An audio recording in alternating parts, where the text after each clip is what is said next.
Hello to Senani. How are you today? I'm good, thanks, Ruben. Thanks so much for having me on the show. Thank you for letting me chat to you today. Can you tell me how long have you been a singer-songwriter for? Well, I first started singing when I was 5 years old, and as a teenager, I was writing some songs. Um, but in terms of seriously, probably since my early 20s or so. I won't tell you how old I am. So I'll keep everyone guessing. But it's for a while. And I've just been developing my style and, um, incorporating the influences um, from my teenage years in terms of the different genres that I've been and the artists that I've been listening to, admiring, and even playing along to. And so it's always been in within me. So since I was a child. So, what's it like getting into the recording studio for the first time? The very first time Yeah. that I was in the recording studio. Um, well, I guess it was a natural progression because I was performing quite a bit, doing festivals and competitions and a little bit of TV work. But it was only when I became a bit more confident with my songwriting that and putting my songs together, then I decided, well, I have to record them. Um, and it was pretty good. I mean, I have to say that each step I kind of take as like the next step that comes in the whole flow of my music career. I kind of don't really think about it too much. It's just like the flow on from the previous things. So I think because I was performing a lot, um, it was a different experience when you're recording versus performing, because performing you're in the moment, but with recording you can prepare and you can redo things. So it's a different kind of process. I find I enjoy both for different reasons, and probably one because with the recording I get to make it a bit more perfect and just make it sound exactly like I guess nothing's ever perfect, and it's very subjective as well. But you get to refine it and you get to experiment a bit more. Whereas when you're live, it's just it can be very spontaneous what you do and how you interact with the band and what the band does, and the structure of the song even can change. So it's a very different process to performing live, which I like both. Yeah, both are very enjoyable. So, can you tell me more about your debut single called "No More"? Oh, sorry. Say that again. I have to Can get you tell used me, to the accent. can you tell me more about your debut single called "No More"? The previous album. No, your debut single that you released called "No More." Oh, that one was from my first album, Infinity. Um, that one was actually that was just one of the singles from that album. I did release Free, and there was another one called Voodoo Girl and Just Us, close in close proximity to each other to No More. But the No More song, it was quite different from the rest of the songs on that album. It's um, it's kind of one of those peace songs, um, and it's more kind of stripped back with guitars, and it's not fully produced. There's no keyboards in that song, but it is a really important song for me because it was about um, realizing that there is this world of peace and harmony and no wars and love and kind of like this utopia that I was imagining that we can grow towards eventually. So yeah, so that was no more. So, what was it like putting your debut EP? The debut EP, it was yeah, actually that EP, it was actually a full album, but I released the singles as the EP. And then what I did is I released the other songs on the album just one after the other after the singles were released. So in a sense, it was a complete album, but with that one, unlike this current album, I didn't actually have all the songs recorded and prepared and ready, and that's why it kind of ended up being in that in that sort of nature of doing the EP as the singles and then releasing the rest of the album as singles after that. So, um, but I didn't want to do that for this second album. I wanted everything to be complete. So everything's ready. And that's why I'm going to be releasing one after the other, 4 to 6 weeks gap in between. And then so the full album will be out over the next 1 year, but all of the singles one by one first. So, can you tell me more about your latest single called "Know You Better"? Mm-hmm. Yeah, Know You Better.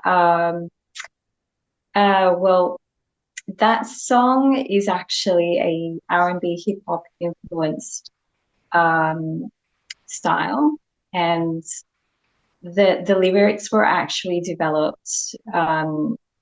Basically, the complete album, or most of the songs anyway, are about a particular individual and my connection with that individual. And that individual is actually my spiritual counterpart, my twin flame, it's called. And each of the songs, including Know You Better, is about different aspects of that connection that I have with that individual. So Know You Better um, is about how I feel and what I've been experiencing with him, and but because actually he and I live in two different towns and we don't hardly see each other, um, there was this yearning to know him better. So most of the songs were actually written over the last 18 months or so. So at the time of writing that, there was a lot of distance between us, and that song kind of grew out of that feeling and experience that I was having. Yeah. So, I know you're going to be releasing some more singles and albums soon in next year. So, was it like being an independent artist for you? Um, it's quite good in terms of you've got more control over what you actually create and put out there. So you're not told what to do in terms of the style or um, the lyrics or the meaning behind the song. And you're not kind of overgroomed in a sense. So you're actually, and that's really important for being a creative person. So when you're a creative person, it's important to for the ideas and the musical ideas and the meanings and things to flow naturally through who you are, rather than being kind of controlled or told what to do. So that bit I really, really like. Not that all artists that are not independent um, are not allowed to express their creativity. So I know that, for example, Prince, he was given full um, full rights to produce whatever he wanted. There was no control over his what he produces. But then there are artists that are actually, quite controlled. So I think being an independent artist, I really enjoy being able to create what I want to create. Um, and also, I really love marketing and putting my music out there and reaching out to the different ways of getting it heard, or um, and doing all that side of it myself as well. So yeah, so I enjoy that, and also working directly with people. So when you're an independent artist, you have a lot more personable connections. So with all the different, for example, the fans, the musicians, the people like yourself, the radio and media, and yeah. So I think to me, it's a great thing. I mean, if I did find a label also that would allow all of that still, that creative sort of process, that for me to retain that, I wouldn't mind getting support from a label. Um, yeah, but I think there's, positives and negatives of each. So as an independent artist, you don't have those contacts necessarily that a label artist has. They've got, you know, the backing of their label and all the connections, and maybe it's a bit easier as well. So I can see the positives and negatives of each, but I embrace where I am, and I'm not unhappy. So yeah. Yes, I think, not being a musician myself, I think labels like control you in what the art that you do has to be their way and not your way. I think this would be a two-way thing while joining a label. Mhm. Yeah, I mean, that would be so ideal if a label was able to do that, and everything was fair in the deal, for example, and it was a two-way thing. There was discussion and communication about what's working and what's not, and the artist has got their say. I think that would be so ideal if, um, yeah, if a label could do that. Yeah, I guess also, like, sometimes the bottom line in terms of bigger companies, it can boil down to the financial side. So they're looking at, um, how do they kind of get the most in terms of the financial sort of aspect, and market the product that they're dealing with. And whereas the artist does look at that, but there's also this bigger creative sort of aspect that the artist does what they do. So yeah. So, have you got any gigs coming up in the future? I'm planning to do a launch, like an album launch actually, but it won't be until um, probably early next year. And I was actually doing a lot of performances with my bands when I was living up in, there's a town called Byron Bay, and that's where I had my bands. But I returned back to Sydney last year to record this album, and I haven't been able to reform a band here because I've been so um, caught up with this recording process, and um, but I feel it's two different kind of. I kind of get trapped into, not trapped, but um, when I'm in the recording phase, I'm just in that recording mode and writing, recording, and mixing and getting all of that together. And once it's all done and I start to release the songs, because there's a lot to do with marketing, but then there's the performance mode. So I don't seem to be able to record and do performances at the same time because one, the time factor, and it's just a different mode of I think of me as a singer, musician, artist. I don't know, that's for me. Other people probably can do both at the same time.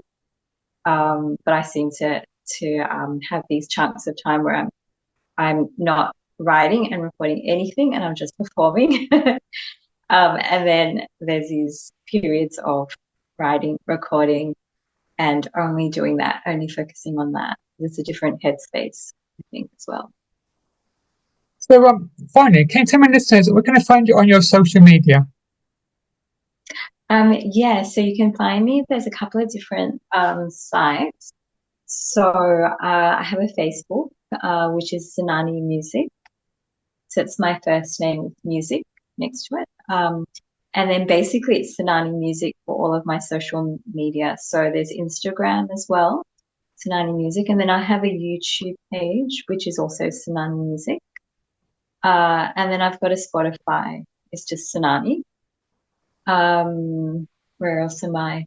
I'd only very recently joined TikTok because I was told that's a really good avenue to kind of get yourself out there. But I don't know. I just put up one post and then I thought, oh no, there's too many. There's too many.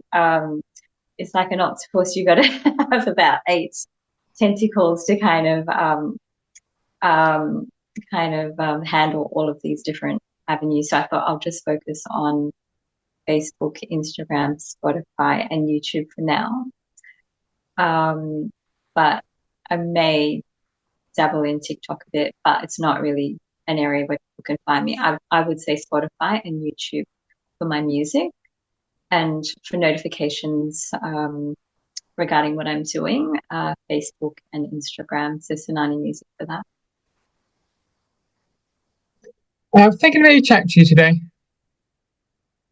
Thank you. Thank you so much, Ruben, for having me on the show. Enjoy the rest of your day. Oh, thank you so much. And you too. Goodbye. Goodbye. Bye.